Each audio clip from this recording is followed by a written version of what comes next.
Tarakeswar Arambagh rail লাইনে তালপুর ও তকিপুরের মাঝখানে দামোদর নদীর পাড়ে জঙ্গলপাড়া গ্রামের পাশে দীর্ঘদিনের একটা হল্ট স্টেশনের দাবি জানানো হচ্ছিল। দীর্ঘদিনের প্রচেষ্টায় আজ রেলের ইঞ্জিনিয়াররা এসে সরেজমিনে পর্যবেক্ষণ করতে এসেছেন।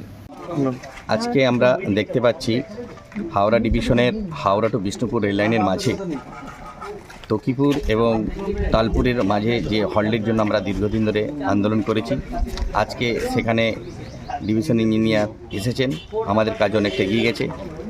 আমরা জানি রেল মানে প্রগতি, সমাজের উন্নতি, সমাজের প্রগতি, ঐক্যের একটা বন্ধন। আজকে যদি রেল এখানে প্রতিস্থাপিত হয়, এখানে লাখো মানুষ তার পরিষেবা পাবে, আর রেলকে কেন্দ্র করে বিভিন্ন সেক্টরে তারা কাজও পাবে। এখানকার মানুষের অর্থনৈতিক উন্নতি হবে।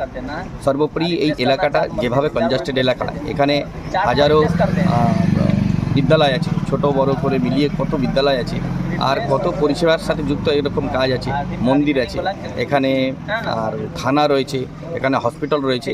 সমস্ত বিষয়ের মানুষ এখানে যদি রেলের একটা হল্ট হয়, মানুষ এখানকে পরিষেবা পাবে, আর সেই পরিষেবা নিয়ে মানুষ এখান থেকে খুব দ্রুততার সাথে হাওড়া যেতে পারবে, এখান থেকে দ্রুততার সাথে বিষ্ণুপুর যেতে পারবে।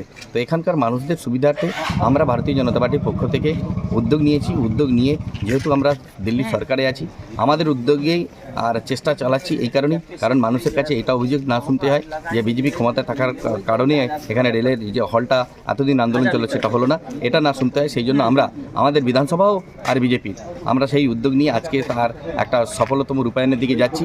যেভাবে কাজের গতি আসছে বা কাজ চলছে, আগামী দিনে এটা অবশ্যম্ভাবী 26শে বিধানসভার আগে এটা শেষ হবে।